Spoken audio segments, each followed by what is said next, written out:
Bonjour, bonjour tout le monde. Aujourd'hui, c'est un live particulier pour moi et peut-être pour vous.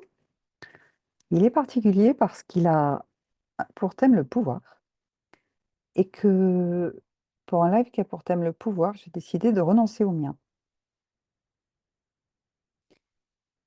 Alors, ce n'est pas contradictoire, ce n'est pas paradoxal, c'est même au contraire, en renonçant à la façon que j'avais jusqu'à présent d'avoir du pouvoir sur ma communication en live, que je vais accéder au véritable pouvoir qui est ma puissance personnelle.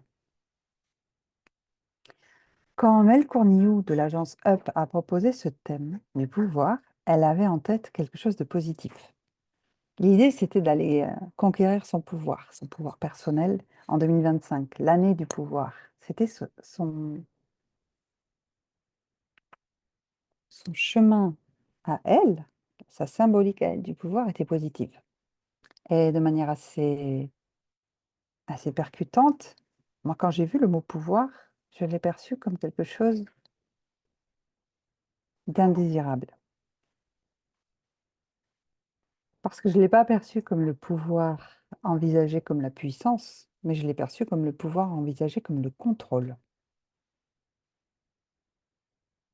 Ce qui est intéressant, parce que ça signifie que pour moi, le pouvoir était de l'ordre du contrôle. Je sais que quand je cherche à contrôler, c'est là que j'ai le moins de puissance. Dans un premier temps, je me suis inscrite. J'ai balancé quelques mots sur ce thème du pouvoir, parce que je me suis dit, mais à quoi bon le pouvoir si on n'arrive pas à être, mais avec un E majuscule, à être, c'est-à-dire vraiment à être dans son soi, dans la partie de nous la plus grande, la plus complète, la plus intègre, certains diront la plus divine, en tout cas, dans cette partie de nous, à partir de laquelle, lorsqu'on agit et qu'on vit à partir d'elle, on est dans quelque chose d'équilibré, où tout se fait sans effort, et où on est parfait, en parfaite maîtrise, en fait. Il y a aussi le mot qui allait venir, c'était contrôle, mais non, c'est pas du contrôle, c'est de la maîtrise. Donc, ce qui m'est venu, c'est à quoi bon pouvoir si l'on ne peut être? Et ça signifie que chez moi, le pouvoir est très souvent assimilé à mettre de côté l'être pour aller dans le faire ou le posséder.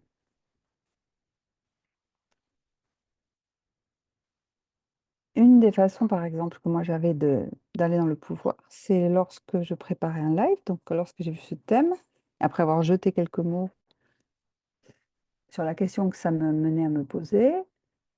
Jusqu'à présent, dans les conférences, les jours d'avant, je commençais à élaborer un contenu écrit avec un plan. Je me faisais parfois aider de ChatGPT, qui est un auxiliaire extrêmement intéressant lorsqu'on a un petit peu une idée de ce que l'on veut dire, de ce que l'on veut partager. Et puis, les heures qui précédaient le live, je faisais un super PowerPoint, un, un diaporama avec des slides, avec des numéros, des titres, des points, des 1, 2, 3, des ABC, ce qui me permettait de ne pas me perdre. Parce qu'en fait, j'avais peur de me perdre.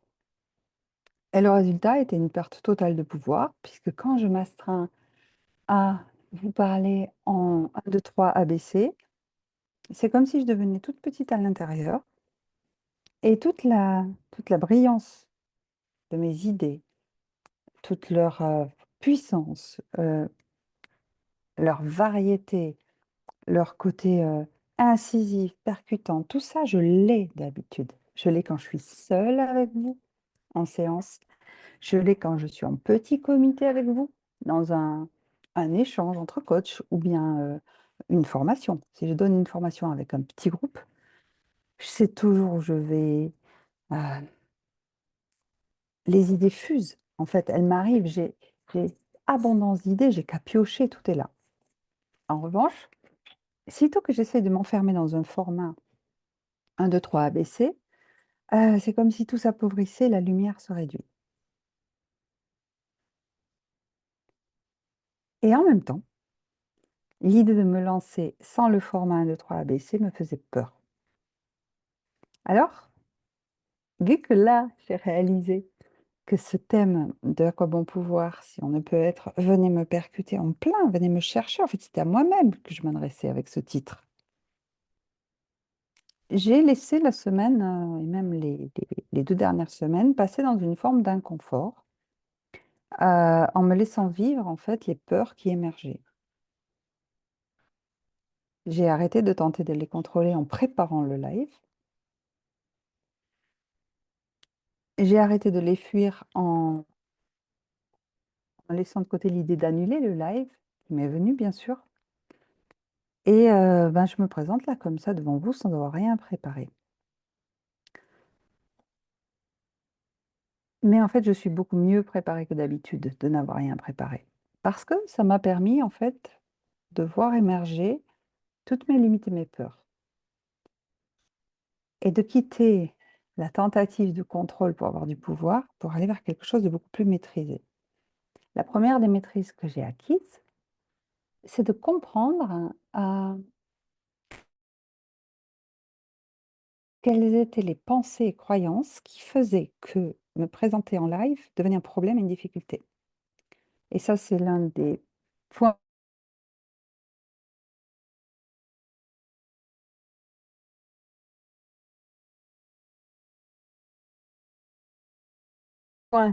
qui fait d'habitude partie de ma vie, de ma réflexion. Mes pensées sur les lives, c'était un live, ça doit être structuré. À part que moi, ma puissance, elle se déploie quand je n'ai pas de structure. Un live, ça doit être autour d'un plan, on doit choisir un certain nombre de thèmes et puis pas s'en écarter. À part que moi, ma puissance, elle passe par me laisser librement partir dans toutes les directions en arborescence. Et parfois, ça part loin et ça peut partir longtemps. Mais il y a un moment où tout se rassemble et se recentre et où j'arrive à revenir au sujet d'origine. Parmi mes croyances, il y a quand tu es en live, tu dois regarder les gens, tu peux pas fermer les yeux. Alors, une des façons que j'ai d'accéder à ma puissance, moi, par moment, c'est de fermer les yeux et de laisser venir ce qu'on appelle des insights, des prises de conscience, des fulgurances. Et elles viennent d'autant mieux que je m'autorise ça.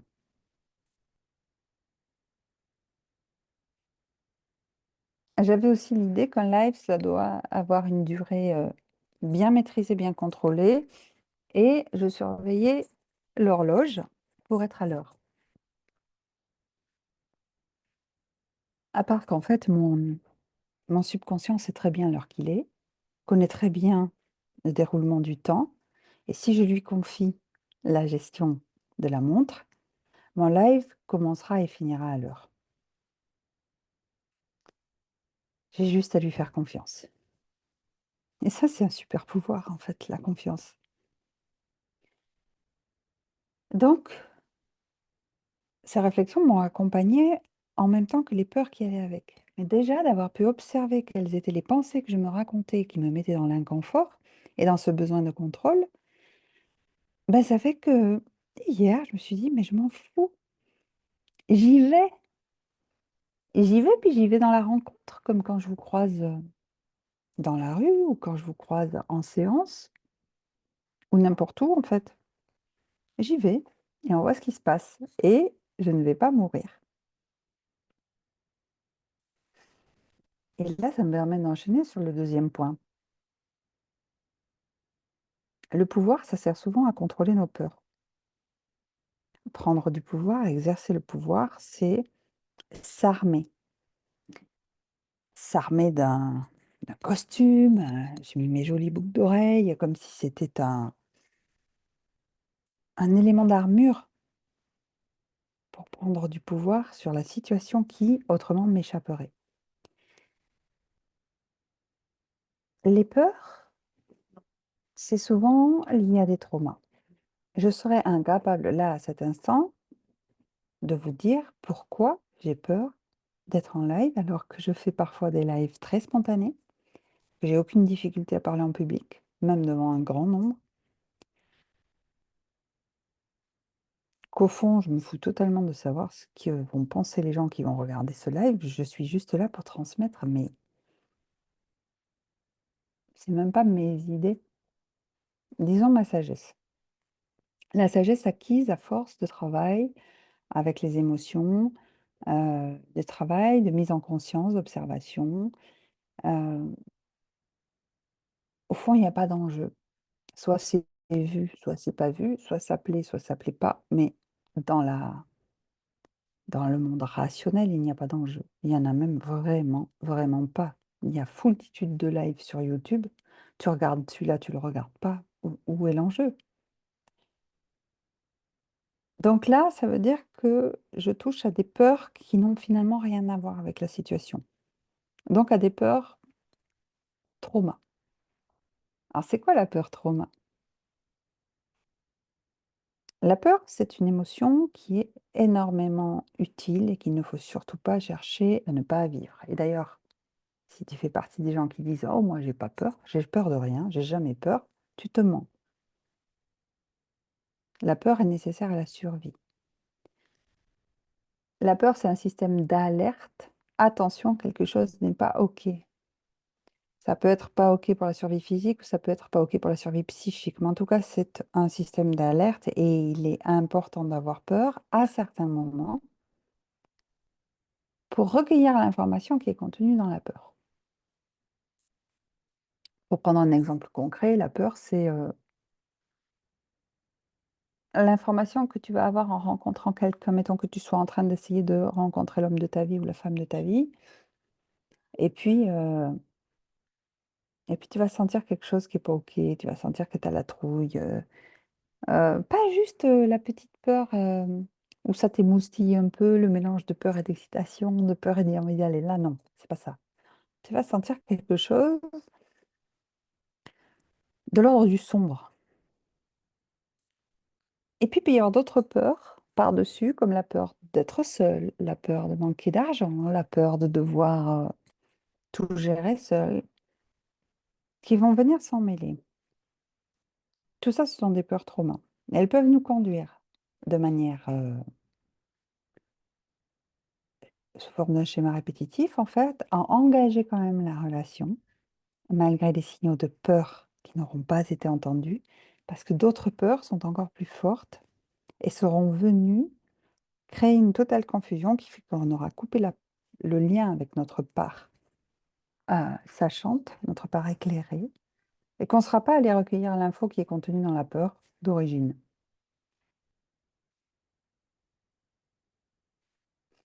Donc identifier ses peurs, connaître ses peurs, sentir ses peurs quand elles sont là et être capable de les voir, c'est primordial, c'est essentiel.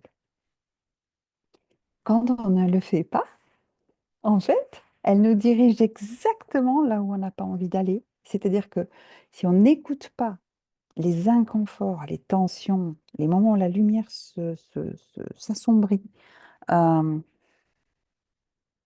les moments où ça serre dans le corps, dans certains endroits du corps, le symptôme physique qu'on a qu'à certains moments, et puis qu'on a ce jour-là, puis on va prendre une aspirine, ou on va le faire passer au lieu de l'écouter, on passe à côté d'informations extrêmement importantes et même vitales pour nous. La peur, c'est une amie lorsqu'elle nous dit: attention, ne mets pas les pieds à tel endroit. La peur devient une adversaire lorsqu'elle nous amène dans le piège, dans l'endroit dans lequel la peur saine nous a dit de ne pas mettre les pieds. Et c'est là qu'il y a une différence entre la peur saine, qui signale qu'il y a vraiment un problème, il y a vraiment un danger, et la peur trauma, qui a tendance à nous conduire dans le danger. Pourquoi ça marche comme ça, le trauma? En fait, le trauma, c'est un événement, ça a été causé en fait par un événement traumatique dans lequel tous nos systèmes de survie ont été dépassés. Et ça crée une forme d'empreinte, quelque chose de gravé, mais c'est une empreinte énergétique. Émotion, E comme dans E égale MC2, c'est l'énergie. Motion, c'est le mouvement, motion en anglais. Movere en latin. Donc, E comme énergie, émotion comme mouvement, c'est l'émotion. Cette énergie, normalement, elle circule librement. Et puis, si tu y es attentif, chose que souvent tu n'es pas, parce qu'on t'a pas appris à l'être, mais si tu as appris à être attentif, cette émotion en mouvement, elle est en mouvement dans ton corps, notamment dans les centres énergétiques. Les centres énergétiques, certaines personnes vont les appeler sous leur nom indien, qui vient notamment du yoga, qui sont les chakras, mais en réalité, ce sont des plexus. En anatomie occidentale, les centres énergétiques sont des lieux où se réunissent un grand nombre de nerfs. Ce sont comme des nœuds, en fait, des endroits où tous les nerfs convergent, se rassemblent et repartent alimenter d'autres secteurs du corps. Par exemple, le plexus solaire, qui peut correspondre à un des chakras. euh, et d'ailleurs, c'est sous ce nom-là, en général, qu'on vous le nomme lorsque vous faites du yoga. Donc, ces nœuds ou plexus, ce sont des centres énergétiques dans lesquels l'information circule. Il y a l'information efférente et l'information afférente. Ce sont des termes d'anatomie qui désignent les informations qui partent du cerveau vers le corps, ou bien au contraire qui remontent du corps vers le cerveau. Et contrairement à ce qu'on pourrait penser, il y a beaucoup plus d'informations dans le sens qui remonte du corps vers le cerveau que d'informations qui vont du cerveau vers le corps. Plus d'informations. Dans ce monde du XXIe siècle, tu connais la valeur de l'information. Mais est-ce que tu connais la valeur de l'information pour ce qui te concerne toi? Qu'est-ce que tu fais de l'information qui remonte de ton corps et qui va envoyer de l'info à ton cerveau à partir de laquelle ton cerveau prend des décisions? Souvent, on n'y connaît pas grand-chose parce qu'on n'a pas appris. Donc, la peur traumatique, j'y reviens. Tu vois, je suis partie, mais j'y reviens. La peur traumatique, la peur issue du traumatisme, donc le trauma, pour parler clair, c'est de l'information sous forme d'énergie en mouvement qui s'est figée quelque part. Elle s'est figée quelque part dans le cerveau. Si tu vois une image du cerveau, alors je vais essayer de te le représenter avec mes mains. Cerveau, avec la partie qui descend là derrière, qui est le cervelet. Donc, cerveau, cervelet, ça fait un peu comme une virgule. OK? Au centre de cette virgule-là, il y a une zone qui s'appelle le système limbique. Il s'y trouve des organes comme le thalamus, l'hypothalamus, les amygdales cérébrales, l'hippocampe. Ce sont des organes et glandes, des parties du cerveau, qui ont pour fonction essentielle de mémoriser et d'affecter les souvenirs, les expériences vécues d'une charge émotionnelle qui permet de dire c'est OK, c'est pas OK. C'est aussi le centre à partir duquel s'engagent des réactions de survie, parce qu'on est menacé. Ici, là, il y a toute la partie corticale, le cortex et le néocortex. C'est avec ça que tu raisonnes. C'est aussi avec ça que tu te situes dans le temps et dans l'espace. C'est ça qui te fait dire, lorsque tu marches le soir à la tombée de la nuit, pas loin d'un bois, et que tu vois une ombre qui ressemble à un loup, ah ben non, tiens, d'abord, il n'y a pas de loup dans ce bois, et puis c'est juste une ombre, ah ouais, c'est juste une ombre d'une souche à partir du soleil qui a tapé à tel endroit, donc tu comprends ce qui s'est passé, et puis tu comprends que tu n'as pas affaire à un loup. Donc tu peux redescendre, il y a une petite montée de peur, puis ça redescend parce que ton cortex est capable de donner le contexte, la temporalité, de relativiser, et tout s'apaise.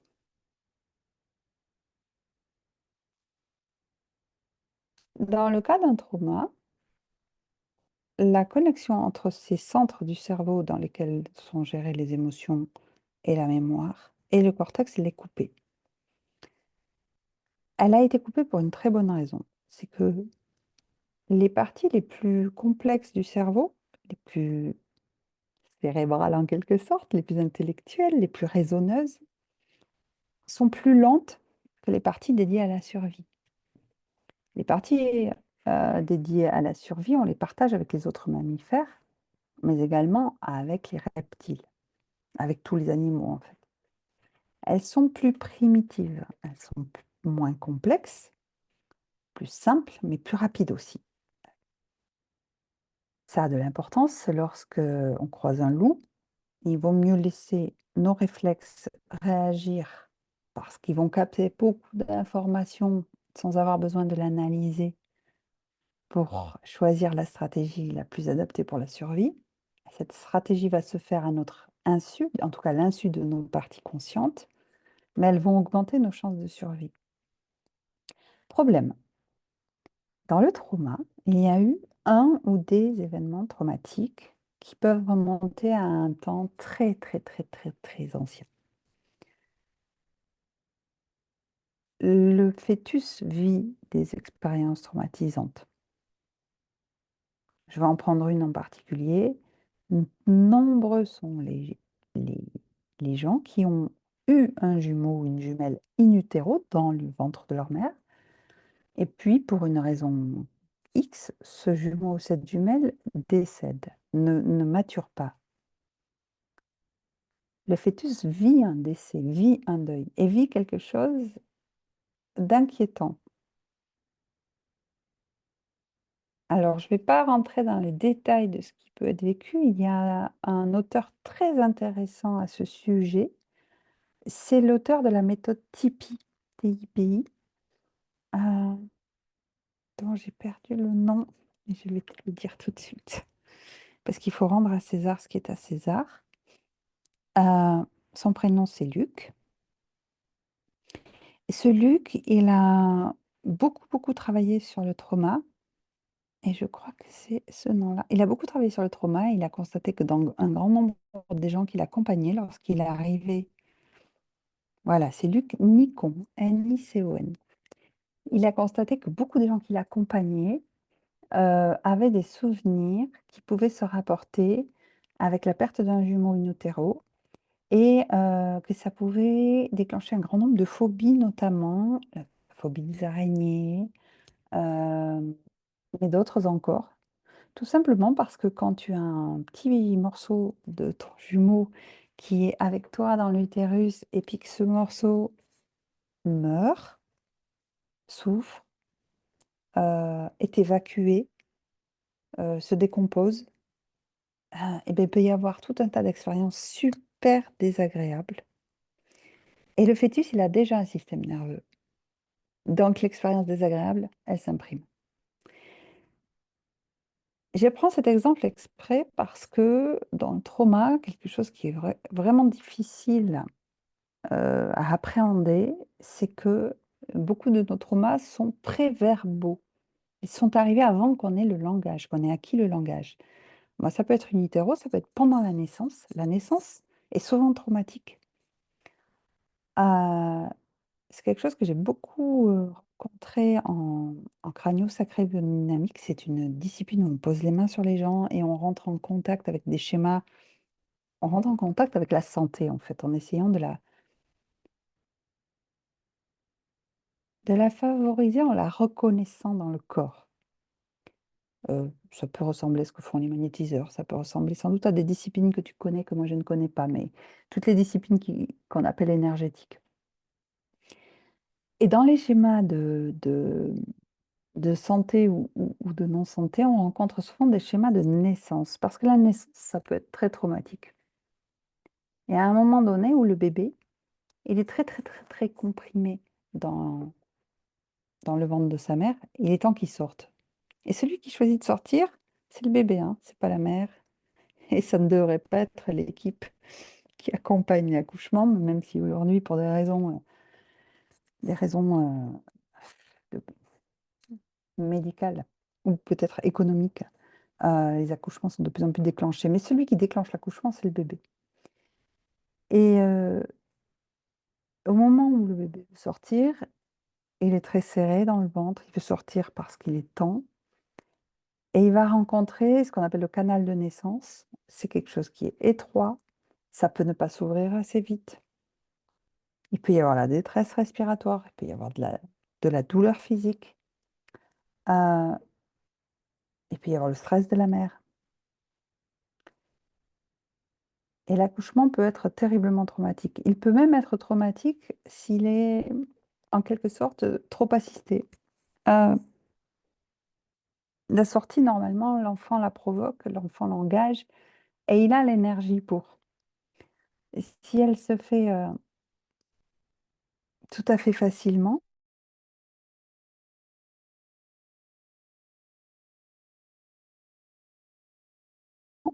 il va pas rencontrer certains traumas, mais ce peu qu'il en rencontre dans cet effort de la sortie. Et pourquoi je parle de tout ça? Mais parce que ça, on le retrouve en séance ensuite. On le retrouve en séance parce que tu vas exprimer des incapacités, des difficultés, des conflits répétitifs, des schémas dont tu n'arrives pas à sortir et pour lesquels on aura beau remonter dans ta vie consciente, ta vie d'enfant, d'ado, l'histoire de ta famille, l'histoire de tes parents, mais parfois on ne va pas trouver à ces endroits-là. Par contre, si on commence à évoquer, à aller chercher, et ça, moi, je le saurai parce que je vais recevoir des infos en ce sens. C'est des intuitions, je vais voir des images, je vais sentir des choses, je vais avoir des mots, je saurai. Et donc, je vais capter des informations qui vont dire in utero. Mais si c'est in utero, tu n'avais pas le verbe, tu peux pas mettre des mots sur ce que tu as vécu in utero. Pas si tu n'es pas un peu aidé, un peu accompagné. Pas si on ne descend pas un petit peu dans des états de conscience modifiés où tu vas laisser venir des images et des images que peut-être jusqu'à présent tu n'avais pas laissé venir. Et puis qui vont te parler de ce traumatisme. Ce traumatisme, s'il a été indépassable pour ta psyché, si ton cerveau n'a pas réussi à le gérer, il va rester en boucle comme ça, l'information, elle va rester là. Ton, ton néocortex va être shunté, coupé. Un shunt, c'est, en électricité, c'est quand tu coupes une connexion. Et puis, bah, tu vas rester dans une partie de tes interactions avec les autres, dans une partie de ta vie, dans une partie de ta profession. Tu vas rester un fœtus effrayé ou un nourrisson terrorisé. Donc, c'est normal que tu n'arrives pas à expliquer certains de tes comportements et c'est normal que ça revienne. Le trauma, c'est de l'information qui est contenue dans une zone à laquelle ton conscient n'a pas accès s'il essaie d'y aller en direct parce qu'il y a ce shunt-là, c'est coupé. En revanche, ton trauma va s'exprimer dans tes comportements, tes attitudes, tes sensations corporelles et un petit peu aussi beaucoup par tout ce que les rencontres que tu vas faire, ce que l'univers va te refléter. Parce qu'en fait, tu vas t'envoyer à toi-même un tas d'informations pour essayer enfin de comprendre ce qui se passe.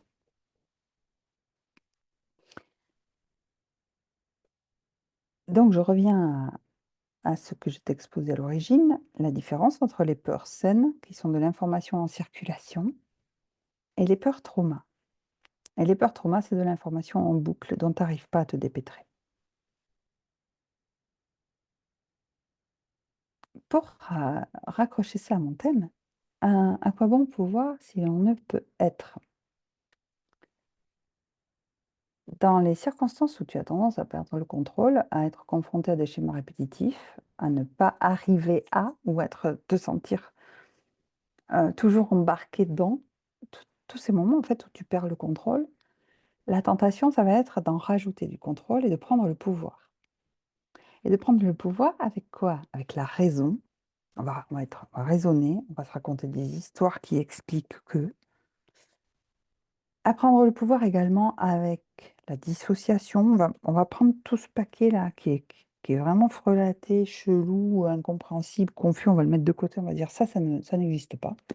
Ça n'existe pas de toute façon. Je ne sais pas quoi en faire. Donc, autant que ça n'existe pas. On va beaucoup, beaucoup prendre le contrôle en projetant sur les autres, en allant voir chez l'autre la part et on ne peut pas l'avoir à cause de cette absence de communication entre nos centre limbique et puis le reste du cerveau. Bref, on va essayer de prendre le pouvoir sur tout ce qui nous échappe. Et plus on va aller dans des stratégies de prise de pouvoir, et plus on va pédaler dans la choucroute en fait. Moins on va y arriver. Donc moi, par exemple, lorsqu'il s'agissait de venir ici en live pour prendre le pouvoir, bah, j'essayais de contrôler avec tout un ensemble de choses extérieures à moi. Le matériel, l'éclairage qui est là, la façon de m'habiller, de me coiffer, euh, les outils informatiques, le PowerPoint joli avec les points de 3 ABC, la préparation par avance du sujet pour tenter d'en maîtriser les contours, la durée. Et le résultat, c'est que quand j'arrivais là, j'étais pauvre. Pauvre en idées, pauvre en savoir, alors que d'habitude, je suis riche de ça. Riche, vraiment. J'ai abondance, j'ai accès à une abondance de tout ça. Donc j'ai renoncé au pouvoir.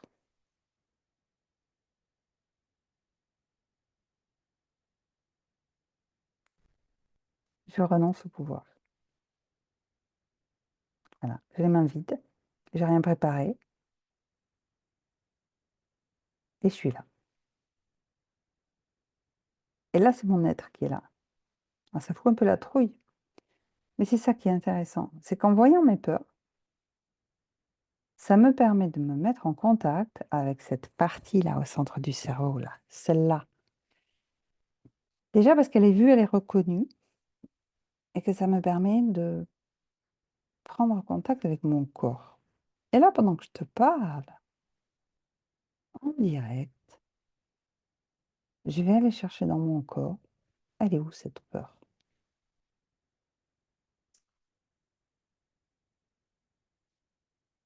Elle est dans ma gorge. Il y a quelque chose qui serre. Dans ma nuque en particulier. J'ai la nuque qui est tendue. Le dos est tendu.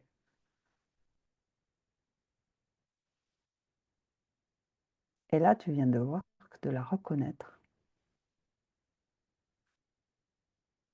ça l'a fait lâcher un peu.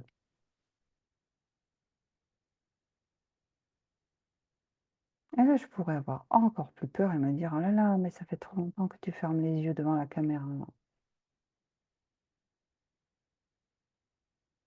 Mais là, pendant que je ferme les yeux devant la caméra, ce qui se passe, c'est que je suis en lien avec mon corps qui est en train de me dire qu'elle est aussi dans les clavicules, cette peur.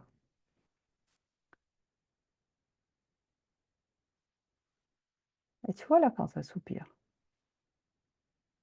allez, tu vas imaginer une citerne remplie de peur. C'était ma peur.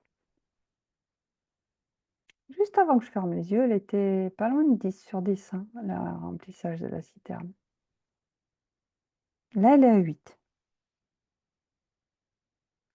Elle est à 8. C'est encore beaucoup. Alors j'y retourne. Et c'est ce que je te montre, c'est exactement une des méthodes que j'emploie avec toi, hein. Alors bon, je la maîtrise, hein. Mais quand même, la faire comme ça là en live, sans la faire faire à d'autres, c'est plus compliqué que d'habitude. Donc là, je continue à interroger mon corps en fait. Pourquoi? Parce que mon corps, c'est le reflet de mon limbique.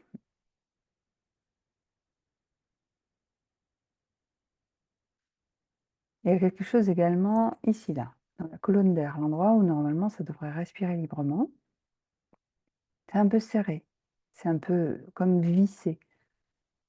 Tu vois, c'est pas compliqué, hein. J'ai pas besoin d'employer des termes complexes. Je vais à la rencontre de ma peur à l'endroit où elle se trouve, dans mon corps.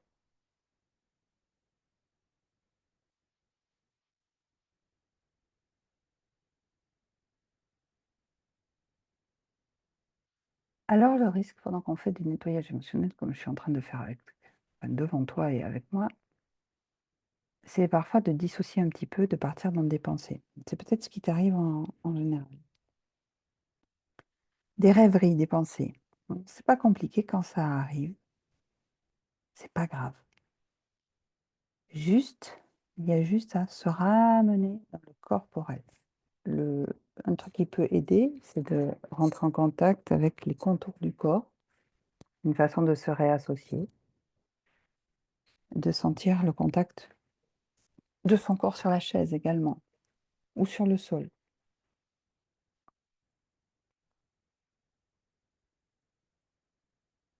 Donc là, tu vois, je viens de me dissocier légèrement devant toi et de me réassocier.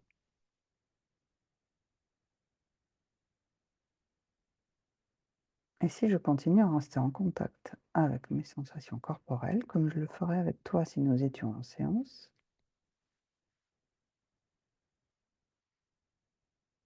la peur, elle est descendue, c'est marrant, elle a un peu quitté le haut du corps, mais je sais qu'elle est encore là parce que j'ai des sensations au niveau du diaphragme. Alors, je ne sais pas si tu sais ce qu'est le diaphragme, mais c'est un des plus grands muscles du corps, sinon le plus grand. Et c'est celui qui se lève et s'abaisse à la respiration.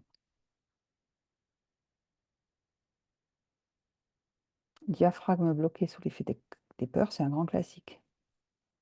Parce que quand on a peur, souvent on bloque la respiration. Et là, je sais que ma citerne est en train de descendre. Si je demande à mon intuition de me dire le niveau, on est entre 5 et 6. Et toi, tu peux t'en rendre compte. Parce que ma voix s'est ralentie, je parle moins vite, je peux laisser des silences, alors que jusqu'il y a 3 minutes, je parlais vite, en laissant très peu de respiration et de silence, et mon timbre était plus haut perché.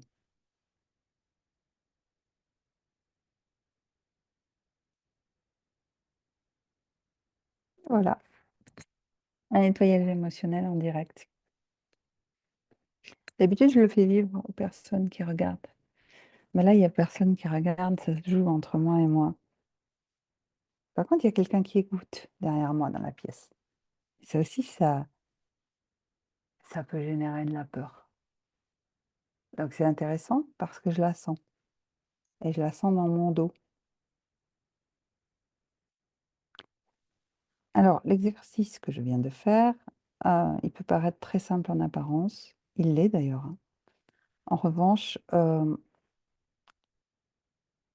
le faire seul, quand on n'a pas une certaine expérience et surtout une acceptation prononcée de l'inconfort corporel peut être difficile. Si cet exercice-là est difficile pour toi, j'en ai d'autres qui sont moins engageants sur le plan corporel.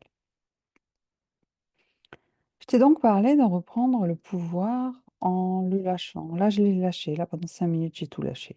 Je n'ai pas cherché à contrôler le temps, je n'ai pas regardé l'heure. Je n'ai pas cherché à avoir un plan en 3 parties intéressant. Je n'ai pas cherché à te convaincre. Je n'ai pas cherché à te plaire. Je me suis juste rencontrée moi dans mon être. Et finalement, c'était ça que j'étais venue faire.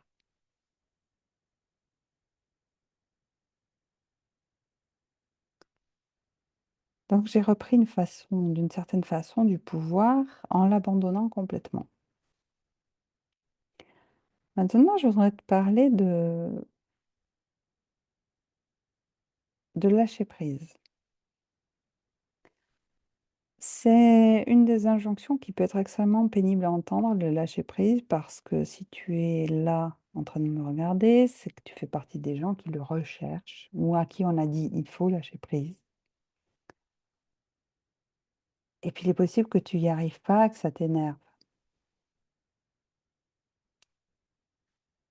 Le lâcher prise, c'est comme tomber amoureux. Tu peux lire des romans d'amour pendant toute ta vie. Si tu n'es jamais tombé amoureux, tu ne sauras pas à quoi ça ressemble. Tu peux lire des livres de développement personnel et faire des exercices de respiration pendant toute ta vie sans jamais lâcher prise. En revanche, quand ça t'arrive, tu sais que c'est ça.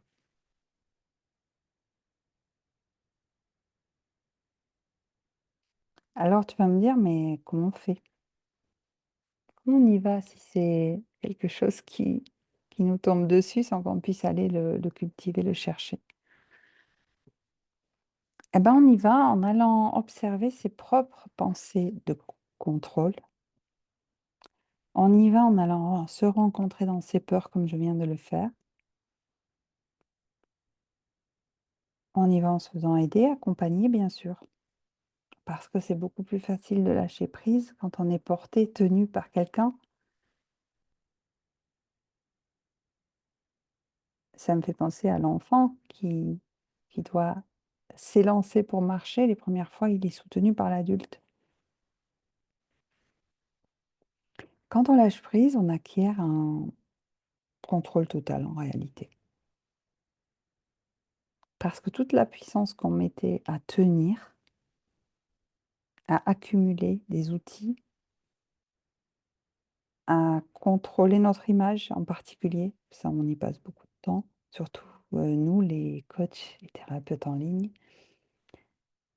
Toute cette énergie que l'on perdait dans la tentation, la tentative du contrôle, elle est récupérée. Et on peut vraiment aller dans un partage beaucoup plus fluide, plus léger.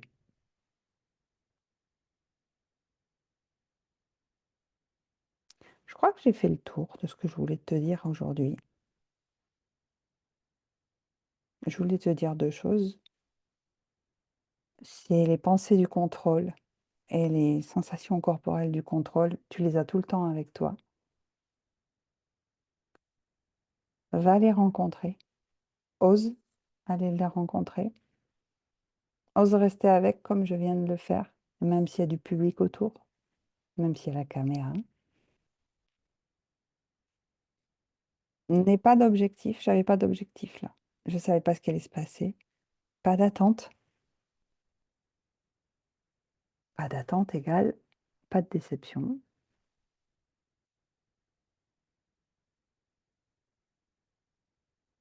Va te rencontrer dans tes peurs. Va apprendre à identifier celles qui sont saines et celles qui sont traumatiques. C'est pas que celles qui sont traumatiques soient pas saines, hein, c'est pas ce que je veux dire. Mais par contre, elles te rendent pas libre. Donc va te rencontrer dans tes peurs libres et dans tes peurs pas libres. Va observer tous les discours que tu as échafaudés autour de tes peurs pas libres pour leur donner du sens, parce qu'en fait, elles n'en ont pas. Ça n'a pas de sens d'avoir peur d'un jumeau mort il y a 50 ans alors qu'on était un fœtus. Ça n'a pas de sens dans notre vie d'aujourd'hui. Ça n'a pas d'utilité. Donc, va te rencontrer dans les histoires que tu as échafaudées autour de tes peurs pour leur donner du sens, mais en fait, elles n'en ont pas. Et au fond de toi, tu sais qu'elles n'en ont pas. Elles n'en ont plus. Elles en ont eu.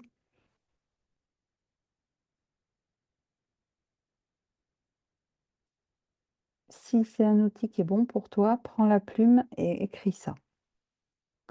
Euh, Ça peut être tous les jours, ça peut être toutes les semaines. Écris, décris les moments où tu t'es senti en inconfort, même fugace, fugitif, un instant avant de refouler ou de passer à autre chose. Écris tous les instants où tu as cherché à meubler le vide, où tu as fui la rencontre avec toi. Note tous les moments où tu as un conflit avec quelqu'un à l'extérieur, même infime, hein. Même un instant d'agacement. Ça, c'est de l'information, beaucoup d'informations.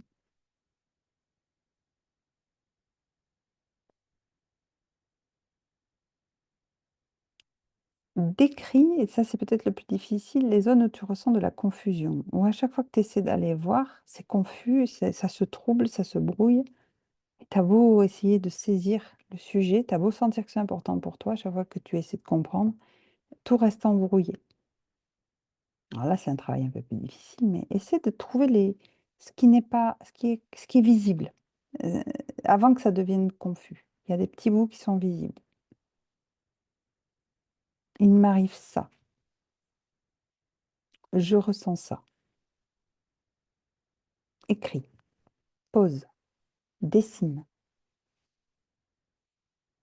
Parce que tout ça, en fait, c'est la trame à partir de laquelle ensuite, si tu te l'autorises, tu peux fermer les yeux partir avec comme je l'ai fait tout à l'heure. Pour ça, il ne faut pas que tu aies peur du silence. Si tu as peur du silence, va travailler ta peur du silence avec quelqu'un. Si tu as peur de ce que tu vas rencontrer en toi, va travailler ta peur avec quelqu'un. Moi, je travaille mes peurs avec des gens, des professionnels. Et puis, il y a celles que je travaille seule, comme là, aujourd'hui, avec vous. Ma citerne est à peu près à 4 et demi. Donc, au prochain live, peut-être que je la viderai. Peut-être pas. Mais c'est pas très important. Parce que là, ce qui importe, c'est de l'avoir mise en conscience, de l'avoir reconnue, de l'avoir avouée à moi-même, hein. Tu m'as servi de thérapeute, de miroir. Et puis, quand elle sera à zéro, je ferai des lives vachement chouettes. À bientôt. Merci d'avoir été là.